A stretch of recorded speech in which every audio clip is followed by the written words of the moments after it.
Hello and peace be upon you. Welcome to another happiness class. It's a live stream where I want you to talk to me, tell me if you agree with me. But the point is about it's there to change your life, nothing else, nothing more, nothing less.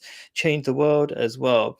I'm going to be talking about the things that you won't hear on other shows because other shows I feel are often just guessing at the truth, and I'm going to be talking about ancient truths that are being shared throughout millennia, but especially preserved well in the religion of Islam. So, why have I chosen Islam as the guidebook or the truth behind all these shows? Because it's the only religion that's preserved pristinely, accurately.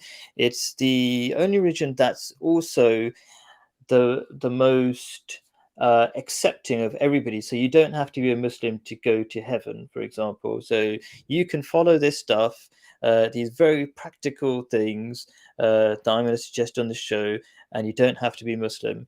The other thing is it's the very rare thing is logical and entirely scientific. In fact, it's ahead of science, which is really helpful. So science is always trying to figure things out, eventually gets it right, but Islam has proved again and again that it has so many truths that are eventually found out later on. Let me introduce my son here today. My son is going to be listening in and seeing if he understands what I'm talking about. It helps me, and he's going to kind of represent the viewers because I find a lot of the viewers don't say anything in the live chat. Maybe it's hard to express yourself. Hello, assalamu alaikum, peace be upon you, Salibada. Whoops, I shouldn't say that. That's his Oh, yeah. nickname. That's terrible. I'm just terrible. What a Assalamu terrible alaikum. host. Okay, so he's in the bedroom behind me. How's it going there? Comfortable? Yeah, Nice. Okay, so you shouldn't think just because it's my son, he's going to give me an easy time. He's famous amongst the family for, being a bit argumentative, which is exactly what I need in this show. Hopefully, he's going to be his usual self. This show happens every Thursday, 7 to 8 p.m. The first half hour is about fixed topic, and the topic this week is protesting. All the topics have a major effect on our happiness. Um, and the second half hour is you can ask anything you want because everything to do with life affects our happiness. There is all sorts of material at bigquestionsanswered.com at the bottom on that screen there with the stuff I'm going to read in a minute and whatever. Let's get on with the show. So, um, yeah, so it's first of all, I've got the wrong information on the screen. How I must be updating the wrong files or something. But here we go. So it's not about work, it's about protesting. I don't know how I didn't change the right thing. So the first thing I want to talk about is how responsibility is the key to change. I'm going to, because I said this is from Islam, I'm going to quote things from the Holy Quran, which is a guidebook for life for everybody, but specifically for Muslims. God says in the Holy Quran, behave beneficently towards the neighbor, that is the family member, and the neighbor that is a stranger, and those who work with you. Chapter 4, verse 37. And I'm going to read from the text summary, which is available at bigquestionsanswer.com for each class. Um, the world gets better when we focus on making it better rather than complaining. So I read the verse of the Holy Quran. This is explaining why it's relevant. This includes all the extremely popular videos that tell us how bad the world is, but somehow do not tell us how we ourselves should do anything. They are popular because it is easier to blame other people than actually fix yourself. We are all the problem.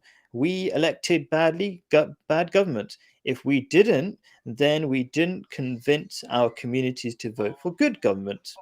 The people who make the world better complain a little and spend most of their time actually making things better. This is the difference between taking responsibility rather than complaining about your rights. If all that responsibility sounds like hard work, realize that all the fun in life is finding something meaningful to achieve and trying to make it happen. So that's my little sub speech. Did you understand any of what I was talking about? Yeah. Uh, do you agree, disagree? Any thoughts? Shall I summarize any of what I said to help you remember? Okay, Uh, here's a point, right? I'm saying there's loads of videos out there and they're just about complaining how the world is terrible, but they're not saying how we should do anything about it. What's her name? Greta Thunberg? What's that teenager? Yeah, yeah, right? that. Whatever her name is, right? She's doing a lot of Mhm. complaining. I mean, I'm not going to insult like individuals, but that's just like a typical big example of what I'm talking about. Like, what are the solutions? Yeah, just stop breathing, just stop eating. We need practical solutions. What do you think? Or should we complain more? Do you like protesting? What do you think? Well, it depends on the situation. Go on, tell me what Let's you mean. say some people are not qualified to find a solution, so that not everyone knows the information. That the government has lots of confidential information that we don't know about, or that we just don't know. So they could find a better solution. We just give a recommendation. So when the supermarket gives you a survey, they don't ask for solutions. They just ask for your opinion. Hmm. Okay, we can often know better than the government anyway. I wouldn't limit ourselves to what the government knows. The government knows based on their, research from their own scientists, but also a lot of bad reasons. They're often controlled by oil companies and bad interests like encouraging wars and things like that. So I'm not sure if I would limit myself to what the government says. But let's put government to one side. Let's just talk about the people who are protesting. They're not the government. Greta Thunberg is not the government. All the other people, Extinction Rebellion, who are blocking all the cars, stopping people going to work, they are not the government, right? So, for example, their solution is Extinction Rebellion is we're in an emergency situation. Okay, let's just block all the cars, like, oh, just protest, say how terrible things are. You hardly have you ever heard of a solution from Greta Thunberg about what we should do? Nope. Right. So that's crazy because that's all we should be hearing, really. Like, first of all, here's the problem. Everybody gets to the problem, right? Okay. So we need to start fixing the problem. Okay. Now, if there's the other part of the problem, if you just say the world's terrible and you just keep repeating it, then you're not actually fixing anything. Okay. So I'm supposed to be only spend 1 minute on each bit. So let me quickly go to the next bit. So the real change makers, the ones who invent things that make the world a better place or raise their children to become good people, have a responsibility mindset. They are about giving, not waiting to receive. They will do good even if nobody says thank you. This is the opposite of the protester mindset. Protesters want to be seen. They want others to make change. They want things now, but real change takes humility to learn, patience to get over the bumpy road to improvement, and consistency to nurture change. A lot of complicated things there. Um, what am I talking about? Any idea? Nurture Yeah. change. I don't know. Go on. Tell me what you thought. I don't 100% agree because some stuff you need someone else to fix. Uh, the BLM protest, they wanted to change it themselves, but they couldn't, so they had to protest to force the government to make the changes themselves. So government were the people with the power. Like you elect Ah, people yeah. with power, you don't elect yourself. Interesting. Yes. So government has some power, but for example, the government is not going to recycle your rubbish. Yeah.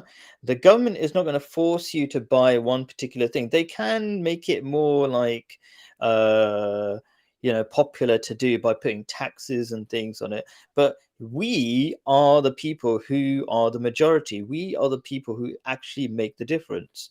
And also, the government reflects what we really want in many ways, yeah, because they know if they're too unpopular, they won't be voted in. So they have to do some things that are a little bit popular, right? So I think what the government is is reflects on what we really want. So we might say we care about the environment, but if we care more about money and short-term things, they will use that and say, oh, we're gonna they won't care about the environment. They'll just give us lots of money or less tax and all these kind of things. So they will focus on the things that we really believe in rather than what we pretend to believe in. And we do make change. Like, is Elon Musk the government? No, he's just going ahead and making these amazing cars so that, cars cause, I don't know, 1/3, or transport causes 1/3 of the the emissions of the country, of the world. So he's fixing a massive problem, nothing to do with the government. Anyway, let me make the last point here. Protesters should be asking, what is the formula for making the world better? I'm guessing most people will say, to fix the world, we must reduce our carbon footprint or stop inequality. But big problems don't magically arise. They come from society, which is made of smaller blocks, which eventually begin with us as individuals. If we are good in the sense that we are not polluting the world and being racist, then we can work on making our neighborhood good. And only then can we make a good society. Good people are also happy because happiness comes from good life habits. And this is what the verse of the Holy Quran mentioned earlier says. The steps to making a better society start with you and then closest to you, those closest to you. So basically, kind of run out of time on this, but any thoughts? No. Yeah. So it's the changes really start from the small things. You don't just solve big problems in one go. Alrighty. This is terrible. I don't know how all the graphics are totally wrong. Just like last week stuff. But anyway, I'll have to figure it out. Maybe I've been changing the wrong file. Here we go. Unity. So that's the next thing about protesting. Protesting is bad because it lacks unity. Unity, your enemy is part of the community. That's kind of the main title of this subsection. And I'm going to read a quote from Prophet Muhammad, peace be upon him. He says, lighten people's burdens and do not add to them. Bring them hope, not distress. Work for unity and not conflict. Okay, so protests are about proving we are right and someone else is wrong. This splits society into parts. This is more damaging than people realize. Countries are based on lots of carefully controlled systems. When any of them fail, you begin to notice the negative effects. Otherwise, we're oblivious. Many businesses have already been destroyed by following Brexit, when the UK broke its connections in Europe. Unity, so basically, I'm not sure if that sentence was very clear. You don't realize how much we need unity in those very carefully balanced systems. And as soon as we break that unity in all the connections we need, we realize how many big problems we have, like the petrol shortage we had recently. Anyway, unity means working in one direction, in other words, being organized. Disunity means freedom to run in conflicting directions, resulting in destruction. We need unity to make our lives easier. Unity also makes us feel happier as it builds relationships in communities. We feel better when we live as a community rather than as strangers. In short, do not make our lives more difficult, work to lighten them. So, yeah, I can imagine that's pretty tough to understand. Was that pretty tough to understand? No. Oh, okay, cool. What do you think? Do you agree, disagree with anything? I agree with her. Makes Cool. sense. Yeah. So, yeah, so that first paragraph, just to summarize in a bullet point, is, do you want to prove you're right or be happy? So protesters are all about like proving they're right, but they're creating disunity and dysfunction. Okay, disunity and dysfunction are the same thing because we need organization, and unity just means one brain moving in one direction, not in 100 different directions and causing ourselves problems. Yeah, so if we are in unity, we have things working better. For example, when we have the lockdown, loads of people breaking the rules. That's a sense of disunity, disagreement on what's really happening. Okay, and then Corona just keeps spreading.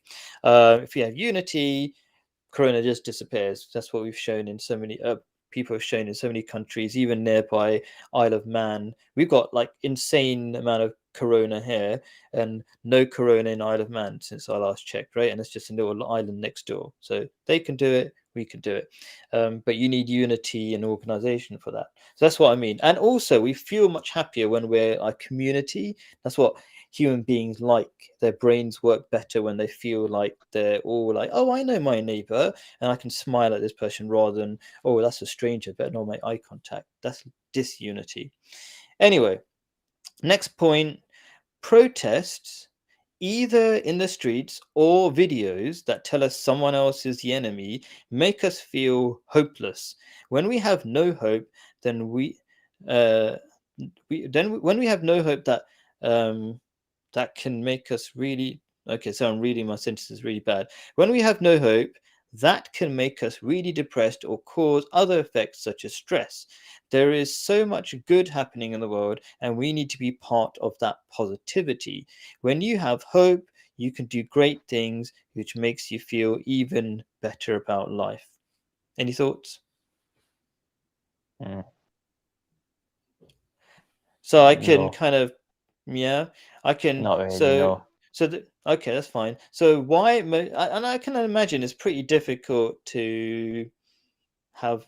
It's quite intense kind of information there, so I can imagine why it's hard to comment. But uh, basically, the point of that paragraph or that point was why most people feel hopeless is because what we're saying in these videos, how terrible the world is, and it's somebody else's fault. That means you make yourself basically a victim.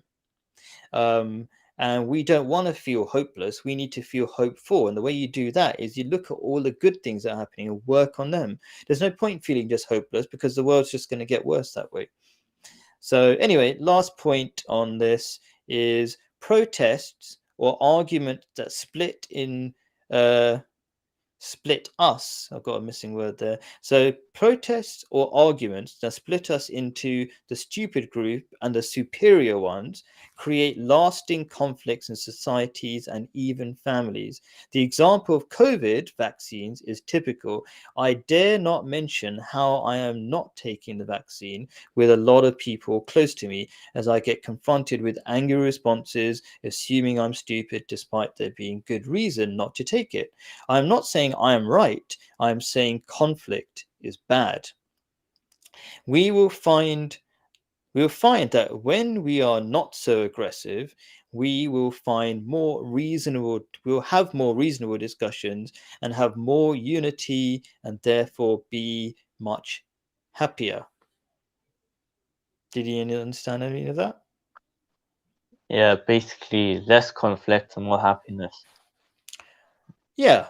And and conflict doesn't solve problems. So people would like to argue a lot when they're having discussions, but that's not a productive way of moving forward. If you calm down and listen to each other, realizing we're all on the same world and the same team, we don't want to destroy this world, hopefully. And some people who do think short term and do want to destroy the world, there's no point just fighting them. You have to work with them. Otherwise, they're just going to carry on doing what they're doing. Because greed makes you do lots of crazy stuff, and we have to help people as much as we can, or work as much, do whatever we can to make the world a better place, rather than just complaining and saying the other person is stupid, which doesn't help. Last point on this. Actually, I'm not sure if I'm doing this right because it's very confusing. Yeah, I've got 1 minute. I think I should talk about this more. So let's just have a chat for 1.5 minutes. I'm not sure if I'm timing all of this right because all the graphics are totally wrong. It's confused me. So let's see. The last point I made was protests or arguments split people into stupid people and superior ones. That's what we're saying in a lot of videos. We're saying this person's the enemy and we're the clever ones, the other ones are stupid. Um, what do you think about like? What do you think about videos that's basic, or do you think that's a fair kind of summary of what videos do? So, say we're um, the word, polar ice caps are melting, and we have to find somebody to blame, and they're stupid. What's wrong with that? Maybe they are stupid. Maybe they're just greedy and evil people, like the oil people who are just burning more and more oil. What do you think? If you're gonna make a video about something, might as well come up with a solution instead of calling the main person stupid or the person that you're Hmm. talking about stupid. Yeah, and so yeah, and it's just too easy to. And the way the videos work, there was a social media, there was some kind of research done. In fact, Facebook even said this is how they work, and probably all the social media work like this. They just put negative stuff out there, and that becomes popular. People like negative stuff because negative stuff means you don't have to do anything, you just blame somebody else, which is just, you know so yeah. Anyway, so this is supposed to be the last main point, which is disillusionment. Don't follow the attention seekers. So here's a verse of a quote from Prophet Muhammad to summarize what I'm about to say for this point. Prophet Muhammad, peace be upon him, says, "Take up good deeds only as much as you are able, for the best deeds are those done regularly, even if they are few." So it's just saying be consistent, even if you're consistent in doing small things. Why is that important? What's that got to do with disillusionment? Let's quickly read something. First point, protest.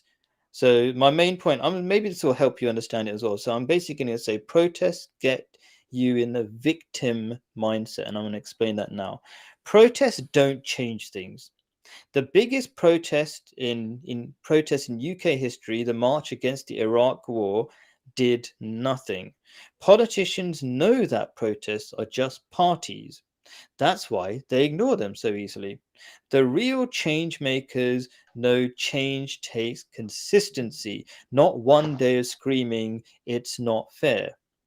The worst thing about protests is that people stop the fight for change, either because they feel they have lost after one day of trying to change the world, or they feel they have actually done their part. Protests where people just complain, both on the streets as well as the keyboard warriors, develop a victim mindset and are in fact disillusioned. They have no hope that things can change. That's why they don't do anything positive. They just want attention. So the main point there was protests get you in the victim mindset. So I've said some kind of mean things. I'm going to focus on the mean things, right? Um, I'm saying protesters who do this kind of thing where they don't say any solutions, they just complain, they just want attention. That's quite a strong thing to say. But my argument is that all they're doing is complaining. They're not saying how things get any better. What are they doing? What is going on in their minds? Why would they just do that? Why would they just complain? Any thoughts? Some people in the protest might actually have a solution, but it's like how to get that solution across. Like they just want one main point. Like they just want to say the reason why they are there. So, like some people make chants at a protest or something. So it's not meant to be long. It's meant to be like straight to the point. So maybe if you Sure. ask them individually, then they might know. Interesting. So the reason why you're saying protests are so simple is because they want to get their point across and have to keep it as simple as possible. So they when their placard comes on the news, it's really short and simple, and the message gets across. Um, but maybe that's just a waste of time, because just complaining doesn't change anything in the first place. Like, yeah. Um, yeah, so I mean the best I could say in their defense is that people need to know what the problem is. But I think most of people kind of know what the problem is. They don't take loads and loads of protests to say what the problem is. It's like, Well, yeah, you we need a know the certain amount of attention to get your point across. Like no one's hmm, going to listen to just one person coming up with a solution. Like not everybody at a protest might know a solution, they might just be left with numbers. After numbers get enough attention, and the main people at the protest could say the solution. So as I mentioned, Well, you attract okay. attention. Well, maybe you don't have to be a genius for the solution. Maybe the solution, well, actually, the point of these shows is the solution. They're usually very simple things to do. So and I've talked about the very practical solutions that we have to do. Like the reason why we consume so much food and more than we need, we consume so much food that we make ourselves sick. Okay, why do we do that? Because there's kind of two main things. There's materialism, which we just show off. We buy stuff to show off to people that we don't care about in the first place, or it's just so much. Um, it's this economic system which forces us to buy more and more stuff. Like it's called interest-based systems. It's a very long story. So we can fix the problems. We just need to go ahead and do them. They're not actually that complicated. So you don't have to be a genius to know the solutions. You have to go ahead and do it. We don't need to protest about it. We just need to educate each other. Is my answer. But anyway, cool. So the next point is all revolutionary changes take years of working quietly. Elon Musk's electric cars took 10 years to get to this stage, which is only the beginning. If he just protested, nothing would have happened. Change is in our hands. Things won't change unless you change. If you are doing the right things, then you need to convince your neighbors. Why don't you protest in your own streets?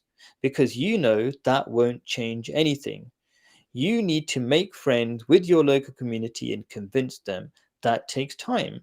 The key factor in all change is consistency. You can work extremely hard like Elon does, or make 1% improvement um, in your own behavior every day, which has produced mind boggling results. As with the example of the British cycling team, they went from not winning any awards for 100 years to winning pretty much winning everything. So there's a British cycling team, obviously not one cyclist team. We're talking about 100 years ago. For the last 100 years, they won nothing, but by making tiny changes to their habits, they've become the cycling team that wins everything. So what I'm trying to point out is really small things consistently uh, are the way to make massive changes in our lives. We just have to go and do that. But being consistent is boring for a lot of people, so they don't do that necessarily. And that's what this quote from Prophet Muhammad, peace be upon him, said: do things as only as much as you're able, but do them regularly, even if they're small. So basically, do things, small things consistently. Any thoughts about that? Nah, So I it's quite agree with it. hard. Yeah. So It's hard to um argue about something that you agree with. yeah, okay. Yeah, so I just read one of the lines, I suppose. Uh, because, yeah, so we don't protest in our own streets, okay, to our own neighbors, because we know that doesn't make a difference. But we protest on some far off street because basically it just gets attention. But people know all these things. We already know the environment's bad, or we shouldn't be racist and stuff like that. It's just about convincing people. Convince the racist. Don't tell them, just Black Lives Matter or something. Talk to the racists and all these kind of people. These are all part of the community. If we talk to them nicely, actually things do change after a time. But you can't just flick your finger and want everything to change. Then nothing changes at all. Anyway, last point: ignoring the small things is what causes problems to occur in the first place. All our problems did not happen overnight. Prevention is better than cure. We have to change our attitude to the small things. Otherwise, we will end up with one emergency to fix after the other. And the small things cause havoc along the way. Not taking time to talk to your parents or with your friends has led to the loneliness epidemic, which is the biggest killer in the West. The small things are the big things. So, in short, you need to take care of the small things. One, because they cause the big things, but also, um, when you ignore all the different small things, they lead to more problems. Any thoughts? Hmm. Yeah, so basically, the small things are the foundation of the bigger things. So they're like pillars. Yeah, Yeah. Mm. Okay, cool. So we are on the ask anything situation. Sorry, that doesn't make sense.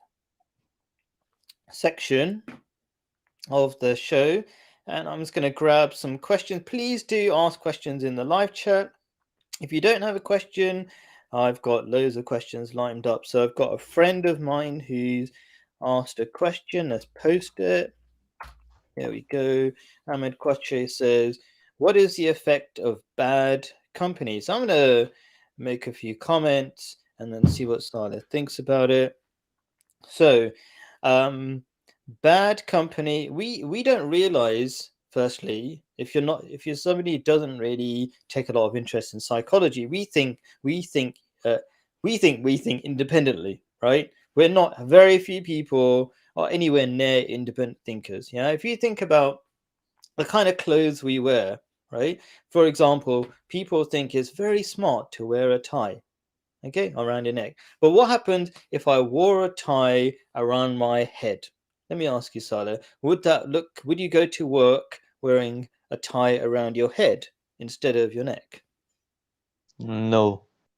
Okay, but do you realize a tie doesn't do you any benefit around your neck either? It doesn't keep you warm. They're not designed to keep you warm. They're just a ribbon, yeah, that does no benefit really. But somehow people think you look extremely smart. But suddenly, if you put it around your neck or your arm, whatever, it doesn't look smart. It looks really bad. Yeah, that's psychology. We're affected by the people around us. We didn't come, nobody said this is the formula for looking smart. You just saw loads of people doing it, and then you got affected by that idea and thought, oh, yeah, that makes sense. I'll wear a ribbon around my neck called a tie, and I'll be looking really smart. Yeah, Yeah, but an colorful one as idea has well. to come from somewhere. Can't just be one crazy person wearing something around their neck. Maybe Fair people enough. Good thought it point. looked smart. So what People happened have different originally? senses of fashion. Yeah. So I think, as far as if I look back at Mr. the General Saunders who made KFC, or some really old pictures where they've got these more simple kind of, we call it, the Americans would call neckties. Yeah. Okay. They were kind of ribbons that replaced buttons, so they couldn't make buttons easily, so they put these kind of ribbons there. Yeah. So they had some sort of function there, and it was just for that. But then once we figured out buttons, they carried on. They made these really fat ribbons called ties, and that just continued. So it comes from somewhere, but it doesn't mean you continue it. It's just like an outdated idea that we're misusing. And that's part of psychology as well. They've demonstrated all sorts of strange things we just continue, even if they don't make sense. For example, keyboards. Your keyboard, your just standard, let's do a little prop there, keyboard. Um, its design is actually designed to have the worst possible layout.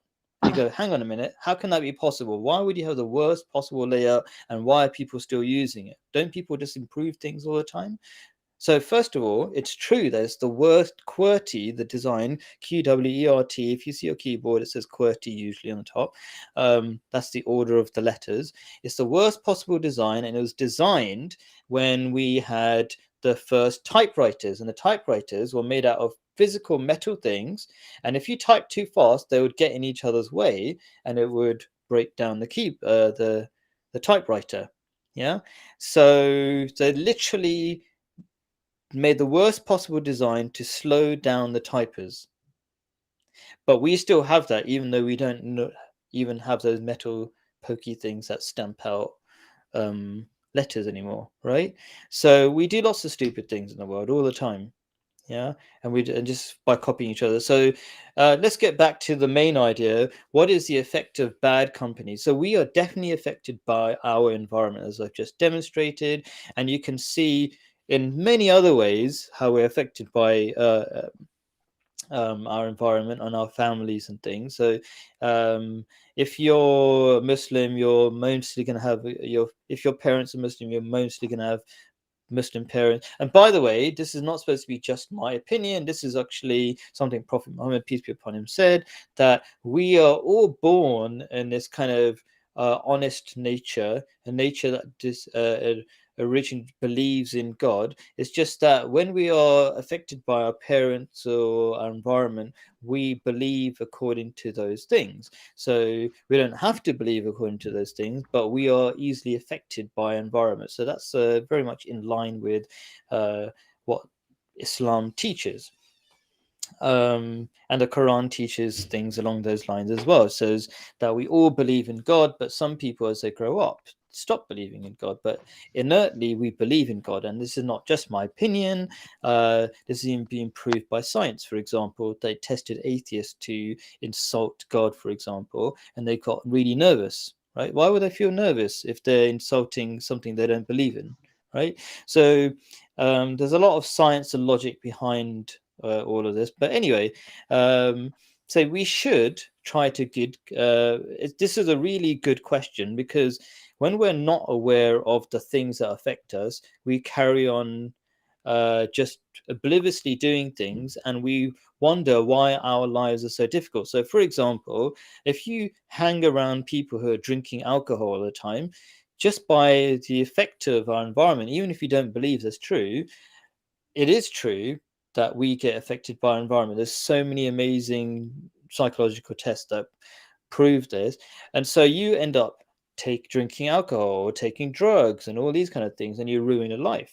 So you make your life really difficult by being in the wrong environment. So try to not just improve yourself, but improve the environment you're in. So it's a really good question, I think. It depends on the will of the person. If someone strongly believes in something, like if a Muslim has Christian friends that drink alcohol, doesn't mean the Muslim is going to start drinking alcohol. They strongly believe that they can't drink alcohol. And Okay, so if you so have certain ideas, you'd mix with people with similar ideas. Like you don't have friends with people that you have nothing in common with. You have with people that you have stuff in common with. right, so that's some interesting points there. So the point of what how I was all the things I was saying, like how I was giving you examples of how we affect each other, is to realize that we need the humility to realize we can easily be influenced by things. And so even myself, I would say I'm an independent thinker. Okay, and I do act really different to other people, so I can kind of prove that. But still, I would, because of I know it's psychology, we're easily affected by environment. I would make an effort not to get mixed up with the wrong kind of people too often. Okay, and also it is true that your friends are a reflection on you, so they do reflect who you are. But if you're starting off from a bad place, say you want to improve your life, but you're surrounded by drug dealers and stuff like that, first of all, those people are going to try to encourage you to do bad things. So it makes double sense. First of all, you don't want to be affected by the way they're thinking, because we do get affected by other people's thinking just by even saying things a lot. You can affect yourself by saying things called affirmation. Right, you must have heard of people saying, I am a good person, I'm a good person, and you start believing it a little bit, right? Okay, so if other people are saying it, it's coming in your ears.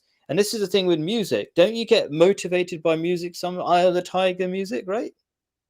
Yeah, I'm talking about. Do you know Yeah, the Eye of the Tiger? Right, people get yeah. affected more than they realize. So um like, stay away from bad influences, because they can affect you psychologically, but also they can push you into all sorts of things you don't want to do. Right, they'll keep saying, do this, do that, whatever. And like, if somebody's not doing their homework and they're saying, let's just go and have fun, and we're not going to study while at school or something like that, then you're going to be affected by them, because you don't want to be the one who sticks out. But if you want to move on with your life, then you need to pick friends that do. For example, I'm just trying to make it in your sort of context. Pick friends who do want to do the homework, and then you'll motivate each other and say, oh, why are you not doing your homework? Aren't you worried about, the test or something? All that kind of stuff. So anyway, But what if you're uh, the influence? Is it really that bad to be around bad people if you have a stronger will than them? 'Cause if you have a stronger will, that's then you can influence them.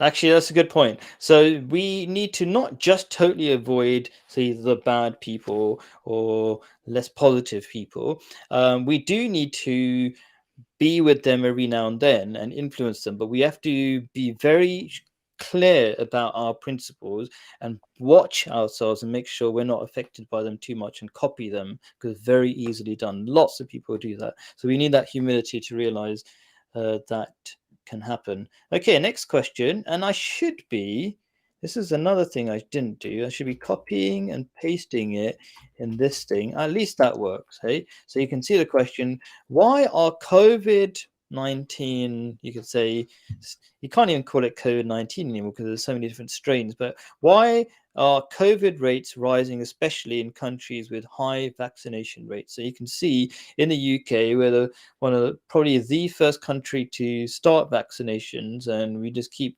vaccinating more and more people, and we seem to have one of the worst rates, probably the worst rates in the world for COVID. I'm going to give a quick answer, see what you think, Saleh. First of all, natural immunity is much, much stronger than. Um, Actually, I'm going to start with the main reason, right? So people don't realize how weak the effect of a COVID jab is. Okay, it's not your regular inoculation. Yeah, it doesn't have the real virus. It's just got like a flat 2D picture almost of the virus. It's not the real thing. So your body can't learn too well about the virus. It's not that. Secondly, um, it's um, it's a virus that keeps changing. Okay. And so just like the flu, you can't really what we call inoculate against it because it keeps changing. You get a virus and your body learns how to protect against one thing, but then it changes and it keeps changing. Um, so by focusing on the wrong thing, you do the damage. The real two things that have been shown to make any difference. Okay, the first thing is, and this is, I should always start from what the Islam teaches. Islam has an amazing teaching that has worked around the world and been proven true, and that is simply. You can say a lockdown, but you say, "Oh, lockdowns ruin the world." No, no, no, no. The virus only lives for 2 weeks if it's not passed on. Okay, so if you have an effective lockdown where everybody stops properly and listens to each other, okay, or you have controlled lockdown, so you have lockdown in the area where the virus is, and not lockdown where there is no virus, and you have lots of data and you're really organized, then you solve the problem. Okay. And the second main thing is the real thing that the governments are not talking about because they didn't seem to sell these COVID jabs, okay, but is far more effective and it's been shown, all the data shows, is good health. So there are lots of people who are really unhealthy, who are fat basically, okay, and they're taking the COVID jab and they think they'll be fine. They're not going to be fine. They're in extreme danger. They should be going for jogs, keeping healthy, and keeping skinny. And loads of people I know who are not doing that, and they're in big danger because of the wrong message. Um, But yeah. they should have Any not thoughts been about that? fat in the first place, unless if it's an actual disease or problem Yeah, they've very got. few people have an actual disease. There's just don't eat so much, and well, it's not just don't eat so much. There's a lot of psychological reasons why people do that, and this show is about how to fix those kind of problems. So Muslims do things as a community, like the Ramadan, right? And if you fast together as a community, it makes it fun and easy, for example. And fasting is like all the people who really are into health know the amazing benefits of fasting. It's good for your brain, it's good for your immune system, so you're even more powerful against COVID. Hundreds of things, yeah. So that's just like one of the things top of my head.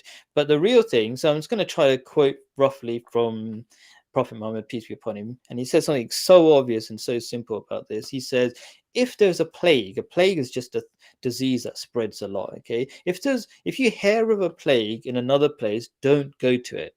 Okay, but if you have a plague where you are, don't flee or run from it. How obvious and simple is that? But it's been shown around the world. That's effectively what you call a lockdown. Don't run away from your zone if you've got COVID in your area. Yeah. Um, it's been shown in New Zealand and, as I say, Isle of Man, which is right next door to us, part of the UK. So many examples where that works, and it's the and places where in Europe where it's where like Portugal, they've got the kind of the best results. They have really focused on the lockdown. So you need to, but they also are doing COVID vaccinations. So COVID vaccinations, I'm not totally against them. They have some benefit if you've got a if you're old or you're really sick and you're not going to be well suddenly. It's not like you're fat. It's just like you've got diabetes or something. You probably can fix diabetes over a long period of time, right? With good proper health measures, but you're not going to fix it tomorrow. Yeah. So you need some sort of reasonable solution. And so yeah, take the jab. It could be of benefit to you, right? Um, I wouldn't take it because it's genetic. First of all, when the COVID jab came out in the first place, I'm not sure if I've gone over my time for this. We were Mm. told that young and healthy people don't need it. It's just for the old people, right? And now they're just like giving it even to young people who basically have never died from COVID. Like, what are they doing? They're not even one time mentioning the government, one time and never mentioned in the UK to get fit and healthy as a because that is the major way to prevent COVID affecting you. So why? What's wrong with them? Then you have to question their motives. Why are they Because they not talking about? assume that people already know that, but it's that they don't want to start telling people that. Otherwise, like nowadays, people get offended easily. So that people would start like criticizing the government for telling them to do something. Because let's say someone might say, "Ah, I'm too busy," or "I gotta do this and that." So the government don't know the backlash that's gonna happen from just telling people to get fit and healthy. The backlash from getting fit and healthy. Does that No, sound from like there will be telling much of a people, backlash? Yeah, not from it's saying, to. listen, it's up to you. They could say, "Well, I'm maybe not, I'm not, I might not be the best spokesperson, calling people fat and stuff, right? Maybe there's a more polite way of saying it, right? But you could say, you know what? We've seen that people who are obese, they die, they suffer really badly from this COVID, right? How about this is good for you? Whichever situation you're in is good for you to be healthy. And if you say you're really busy, by the way, if you're actually more healthy, you're more efficient and effective. Your brain's working better. Your brain is part of your whole body. It needs blood. It needs a healthy body, right? If you're fat and unhealthy, you're just working less efficiently. So just take a little bit of time every day, go for a walk, go for a short jog, and you're going to be much, much better off. Don't eat all the time. Okay. If you're eating all the time, it could be because you're bored. Then they could find ways of, you know, encouraging the community to do less, to do other things than just eating and consuming and watching TV and Netflix all the time. Yeah. To have a more active kind of they could encourage people, they could encourage community sports more, for example, yeah, where there is no COVID, that kind of thing. I think the Oh, they were government doing could a do. community sports thing. I remember there used to be a park like every Saturday was a 5K run or something. Like lots of Oh, people you mean used to the come. Nike runs? That's a Nike run, that's organized by No, Nike Air, like no, Nike. just a random Oh thing yeah, I think I've heard that about it. So fine, good. council. So it shows that I'm not sure if that But was the then it got government. stopped by COVID. Right. So the wrong It was attitude, I would say, the right? They need council. to they need to lock down, get rid of COVID for those particular areas. Yeah. One thing they didn't do, which they did really badly, which a lot of all the Asian countries managed to deal with COVID super fast, like China, whatever, right? They How about actually had a India? proper work. No, they're the worst. Like they're terrible. Yeah. Okay. They had a proper working app that what was it called? Track and trace. You know what I mean by track and trace? Yeah, Tracking people who got COVID. They got proper working apps. It's not the hardest thing to do in the world, right? And they tracked all the people who got COVID, locked down those particular areas. They didn't destroy the economy, and they got rid of COVID. Wow, genius! It's not that complicated, but yeah. they North don't want. Korea It had a doesn't good seem. solution. Yeah, go on. What's your point? Oh yeah, Yeah, okay, Silas. Go on. What? Shoot the people who got COVID. yeah. So they Is don't that? even have to isolate them. Well, they don't. One of the things is they don't have any immigration or any movement in and out of the country. So they're a bit of a So different they must have the situation. best results from not getting COVID. Yeah, I doubt they, but somehow somebody got in with COVID. So, but they're very controlled. So I imagine they don't have a problem. I haven't checked the data on that. But anyway, there's a Because they're chat strict and about they COVID. enforce their laws. Yeah, exactly. People definitely they've got unity on their side at least. If you even if you don't agree with their general policy, they've got that. Okay. So I still haven't had a question. So I'm copying. Okay. All right. So you might be What wondering, the what is hell? that? Yeah. What is going on? Can anybody guess what this is about? I'll be satisfied if I play along, but the voice inside me sings a different song. What is wrong with me? What is this, Sala? You must know. What is this? Moana. Moana, that's right. Okay, Yeah. my almost 2-year-old loves this stuff, and so do I actually. So the reason why last week I did a quote from Let It Go from the Frozen movie, and this week, Moana, another Disney movie. And these are really popular songs, and they do affect our psyche. And they're talking about really big messages about freedom and finding direction in life and all this kind of stuff. And so sometimes it's worth discussing. I think it's an interesting conversation. So um, let me kind of summarize what she's trying to say, in my opinion. It says, "Are we satisfied?" She's kind of conflicted. She's saying two opposite things. She's saying, should I just play along with what everybody else is doing? But then the voice inside me is saying, I should be doing something else. What's wrong with me? So people, especially young people, have a lot of conflict inside themselves because they're not sure the direction to take in their lives. Should they go along with what society says, or should they do the thing they really want to do? Okay, and I'm going to give a brief answer and then we'll see what Sala thinks. You need to know what is the right thing to do. It's not just like, should I follow society or not? Maybe society doesn't have just one idea of what needs to be done. They've got millions of ideas about different things. You need to figure out what it is that you want to do and find your direct, see if it makes sense and then follow that. So if it means do things differently, then do things differently. You will only feel confident when you truly believe in that thing that you're doing. And that's what this show is about. Finding um, the direction every single part of your life. That's a beautiful thing about Islam. Islam gives you direction, absolutely everything, from your career to your thinking to your eating to whatever, and it gives you the big picture of what you want to do in your life. And it doesn't say you have to do it, it just says this is the thing that genuinely makes you happy. Yeah, and that's what Moana is struggling with. She's not happy just staying on the island and doing stuff with coconuts or something. She wants to kind of go to the next island, right? Anyway, what's your thoughts, Saleh? Hmm.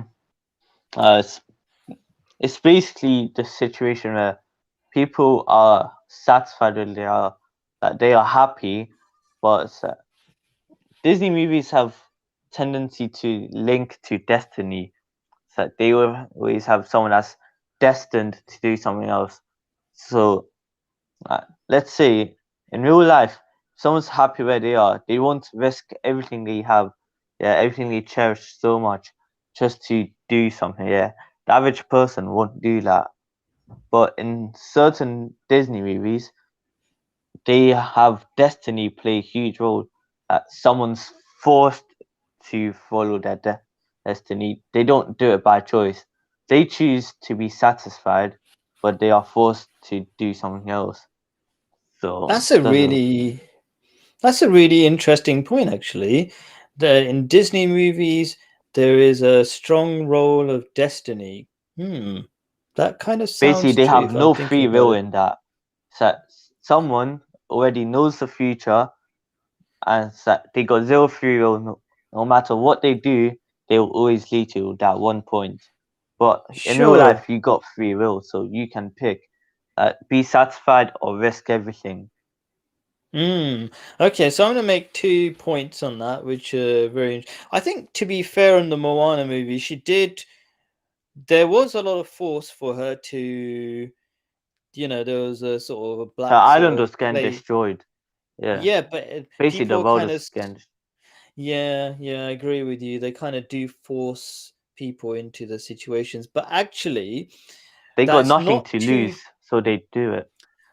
Yeah, but they kind of believe in the movie that things will be okay if they stick around on the island. Okay, which is very much like reality. So people are suffering in today's world, right? You got the environment going wrong, whatever. So there are forces that do push us in the right direction to make a change in our lives, okay?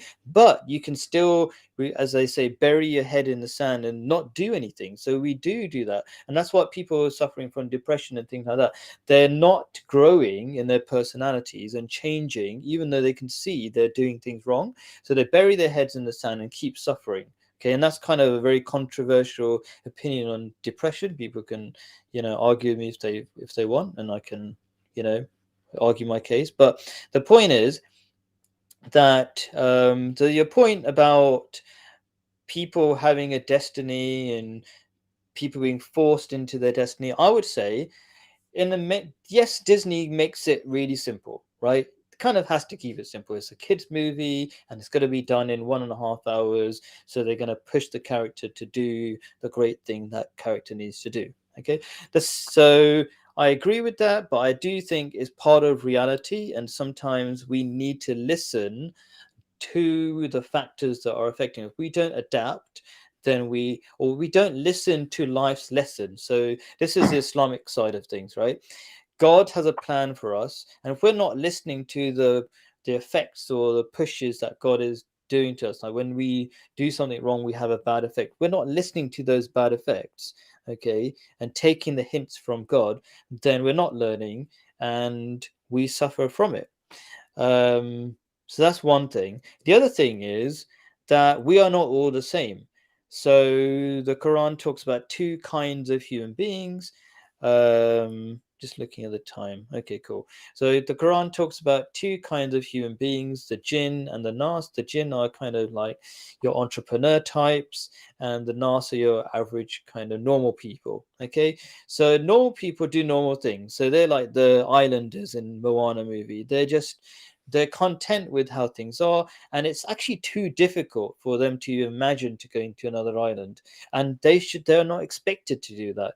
Okay, everybody is a different cog in the system, so most people's job is to carry on the way things are, but trying to make small changes here and there. Okay, and it's beyond their ability to do anything else. It's just like a basketball player. I'm not a basketball player. I'm too short, right? Okay, I can't do a slam dunk. I'll just be rubbish. But people think the only differences are the physical differences. The differences are in our brains as well. They're wired really differently from each other. Okay, so not everybody can be what you call an entrepreneur or do But wild different things or big people are in things. different situations.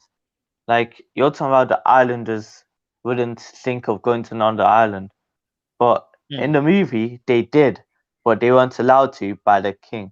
Moana is a princess, yet they are citizens there. They would have consequences happening to them. Moana would just get grounded or something, which is a different Well, thing. actually, Moana was under pressure Every not to Disney do movie anything. is a princess, yeah, or someone irrelevant doing something, because the normal people won't have the power or tools needed to do such a thing. Okay, so in real life, I mean, I could argue all sorts of details about that, but like Moana was also pressured not to do anything as well, right? And she Yeah, she but didn't. she was It wasn't. royalty, so it was Yeah, I her own. mean, yeah. So she had magical powers as well, and that's kind of cheating as well, right? Okay, so that's kind of the lack of reality a little bit. But at the end of the day, in the real world, the entrepreneurs aren't princesses or kings, whatever. They don't have special powers other than their brains work differently. And those people should do the things they're designed for, okay, which is do massive things, make big massive changes.